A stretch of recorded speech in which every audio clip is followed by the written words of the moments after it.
নমস্কার বন্ধুরা, তাতাই মা বাবা ব্লগে আপনাদের সকলকে স্বাগত। কয়েকদিন ধরে বেশ একঘেয়েমি লাগছিল, তাই ভাবলাম একটু বন্ধুদের সাথে ঘুরে আসি, তাহলে মন মেজাজ দুটোই ভালো হয়ে যাবে। আর আমরা যেহেতু উত্তরবঙ্গে থাকি, তাই পাহাড়টা আমাদের খুবই কাছে, তাই বেরিয়ে পড়েছিলাম আমরা আজ পাহাড়ে। আর আমরা এক দুটো নয়, বেশ কয়েকটা জায়গাতেই গিয়েছিলাম। তাহলে দেখে নিন আজকে আমরা ঠিক কোথায় কোথায় গিয়েছি। আমরা বন্ধুরা সবাই বাইকে করে বেরিয়ে পড়েছিলাম, আর এই মুহূর্তে আমরা এখন আছি দাগাপুরে। আমরা রাস্তার যেখানে দাঁড়িয়ে আছি, আমাদের ঠিক পাশ ঘেঁষেই চলে যাচ্ছে টয় ট্রেন। আর এই টয় ট্রেন চড়ার জন্য কিন্তু উত্তরবঙ্গে বিভিন্ন জায়গা থেকে প্রচুর পর্যটক আসে। আপনাদের জানিয়ে রাখি, এনজিপি স্টেশন থেকে দার্জিলিং পর্যন্ত টয় ট্রেনের ভাড়া 1500 টাকা।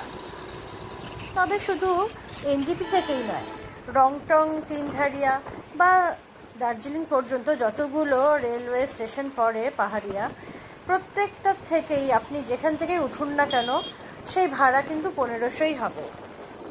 সামনে পাহাড়টা দেখুন, কি সুন্দর দেখা যাচ্ছে। আমরা এখন চলে এসেছি শুকনা রেল স্টেশনে।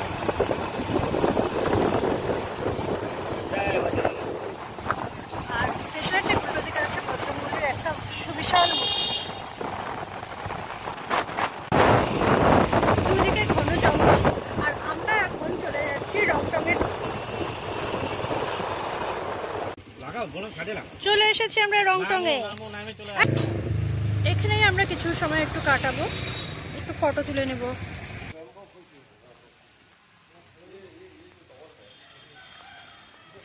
এটা হলো রংটং স্টেশন, রেলওয়ে স্টেশন।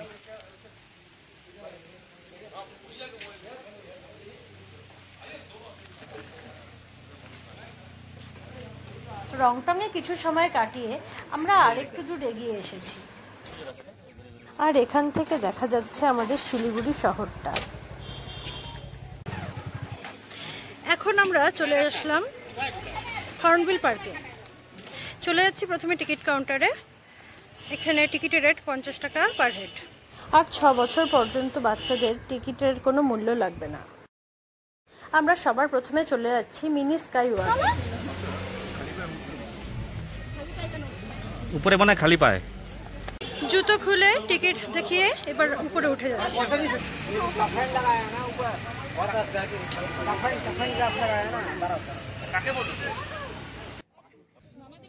নিচটা সম্পূর্ণটাই কাচের, তাই আমার এক বান্ধবী এতটাই ভয় পেয়েছিল যে প্রথম দিকে ও আসতেই চাচ্ছিল না, সিঁড়ির সামনেই দাঁড়িয়েছিল।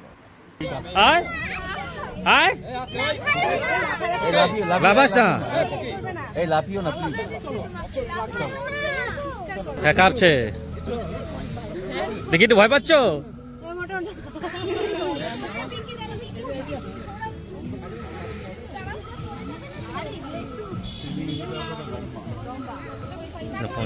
নতুন হাই হাই দিদিমণি, হাই দাদা ভাই, হাই। পুরা হিলছে।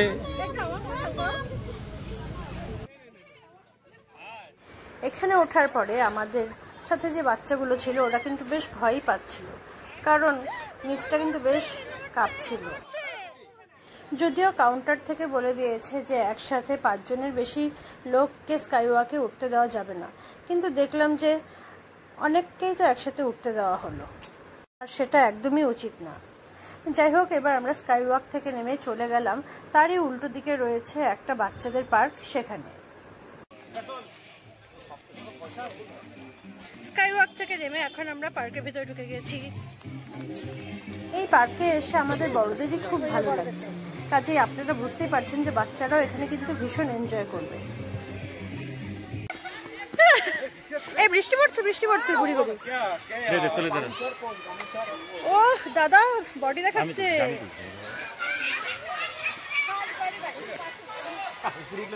এই বৃষ্টি পড়ছে।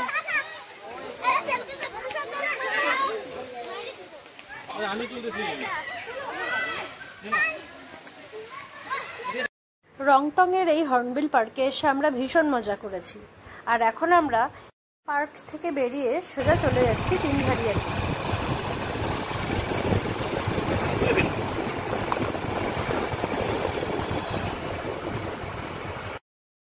ভিডিওটা এডিট করার সময় আমি বুঝে পাচ্ছিলাম না কোন জায়গাটা রাখবো আর কোন জায়গাটা বাদ দিয়ে দিব।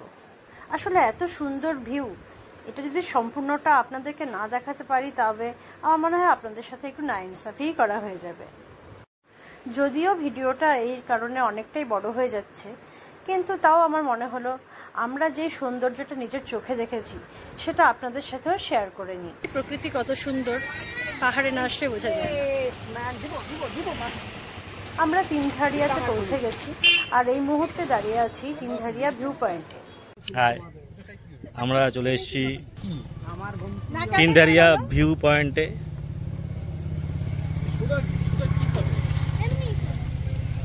খুব সুন্দর জায়গাটা, খুব সুন্দর।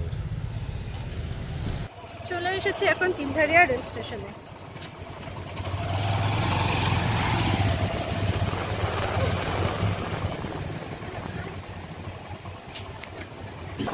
এখন আমরা চলে যাচ্ছি পাগলাছড়া। তিনধারিয়া রেল স্টেশন থেকে পাগলাছড়ার দূরত্ব 5 কিলোমিটার।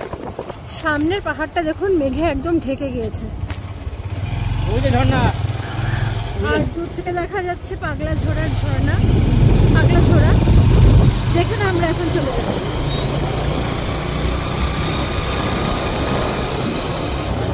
যেহেতু বর্ষাকাল আর প্রচুর বৃষ্টি হয়েছে এর মধ্যে এখানে, সেই জন্য ঝর্ণাকে বোঝাই যাচ্ছে যে অনেকটাই জল আছে। যাওয়ার পথে আরো বেশ কয়েকটা ছোটখাটো ওয়াটারফলসও আমরা দেখতে পেলাম।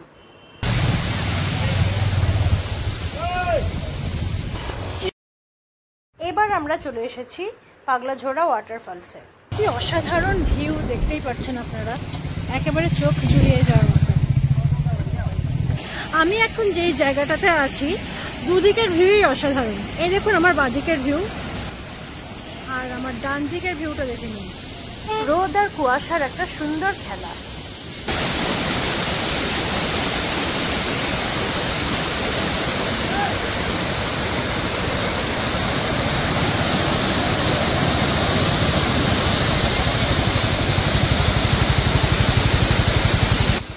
পাগলাঝোড়া ওয়াটারফলসও কিন্তু পর্যটকদের কাছে একটা বিশেষ আকর্ষণের জায়গা। তবে আসার সময় রাস্তাটা কিন্তু বেশ খারাপই ছিল। আসলে আমাদের এতটা দূর আসার কথা ছিল না, কিন্তু ভাবলাম তিনধারিয়া থেকে যখন এটা এতটাই কাছে তাহলে একবার ঘুরেই যাই। পাগলাঝোড়াতে এসে আমরা ঠিক করেছিলাম যে আর আগাবো না, এবার ফিরে যাব। কিন্তু এখানে আমাদের এক দাদার সাথে দেখা হয়ে যায়। সেই দাদা বলল, তোমরা এতটা দূর যখন এসেছো আরো 2 কিলোমিটার আগিয়ে যাও, তাহলে ওখানে আরেকটা ভিউ পয়েন্ট আছে যেটা এখন খুব ভাইরাল হয়েছে। অর্থাৎ আমরা এখন চলে যাচ্ছি টাইটানিক ভিউ পয়েন্টের দিকে। মহানদী রেলওয়ে স্টেশন পার করে আর একটু কিছু দূর আগালেই এই ভিউ পয়েন্টটা দেখতে পাবো।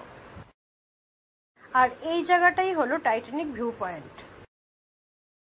এখানে খাওয়া দাওয়া করার জন্য একটা রেস্টুরেন্টের মতনও আছে, কিন্তু ভীষণ কস্টলি।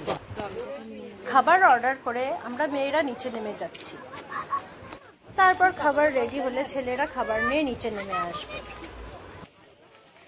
10-15 মিনিট অপেক্ষা করার পরে আমাদের ছেলেরা নিচে নেমে এসেছে খাবার নিয়ে। আর আমরা এখানে অর্ডার করে নিয়েছিলাম বড়দের জন্য মোমো আর ছোটদের জন্য চিকেন চাউমিন। আমরা এখানে নিয়ে নিয়েছি মোমো 4 প্লেট, পার প্লেট 70 টাকা, আর পিস আছে 5টি করে। ঘুরতে আসার জন্য এই জায়গাটা ঠিক থাকলেও আমার মনে হয় না খাবার এখান থেকে খাওয়াটা উচিত। কারণ দেখুন, আমরা যে মোমো অর্ডার করেছি আমাদেরকে একটা স্পুন পর্যন্ত দেয়নি, আর যেখানে বসে আমরা খাচ্ছি সে জায়গাটা সম্পূর্ণ অপরিষ্কার। অর্থাৎ আমাদের আগে যারা খেয়ে গিয়েছিল তাদের খাবারের প্লেট সবকিছু এখানেই থেকে গেছে। তার উপরে আমরা আবার নিয়ে বসতে বাধ্য হয়েছি, কারণ রাখার কোনো জায়গা নেই সেরকম। আমরা যে 2 plate chicken fried rice order করেছিলাম সেটার কোয়ান্টিটিও ভীষণ কম, আর দামও নিয়েছে 100 টাকা করে। মোমো এবং চিকেন ফ্রাইড রাইস কোনোটাই যে খুব একটা ভালো বানিয়েছে সেরকম কিন্তু না। আজকের মতন আমাদের ঘোরা এখানেই শেষ। তবে নামার পথে দেখলাম একটা মন্দির, নাম উত্তর কেসি সিং দেবী মন্দির। তো আমরা সেখানেই এখন ভাবলাম একবার দর্শন করে যাই। মন্দিরটা অনেকটাই উঁচুতে, মানে অনেক কটা সিঁড়ি বেয়ে কিন্তু উপরে উঠতে লাগবে। এই সোজা রয়েছে হনুমানজির মন্দির, আর ডান দিকে উঠে গেলে মূল মন্দির।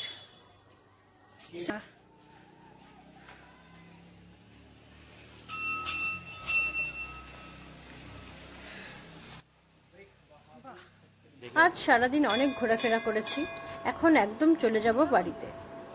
তবে বন্ধুরা, আজকের মতন আমি আমার ভিডিওটি এখানেই শেষ করছি। আজকে আমাদের এই ঘোরার ভিডিওটা আপনাদের কেমন লাগলো তা অবশ্যই আমাকে কমেন্ট করে জানাবেন, আর ভালো লাগলে আমার চ্যানেলটিকে সাবস্ক্রাইব করে আমার পাশে থাকবেন। ধন্যবাদ।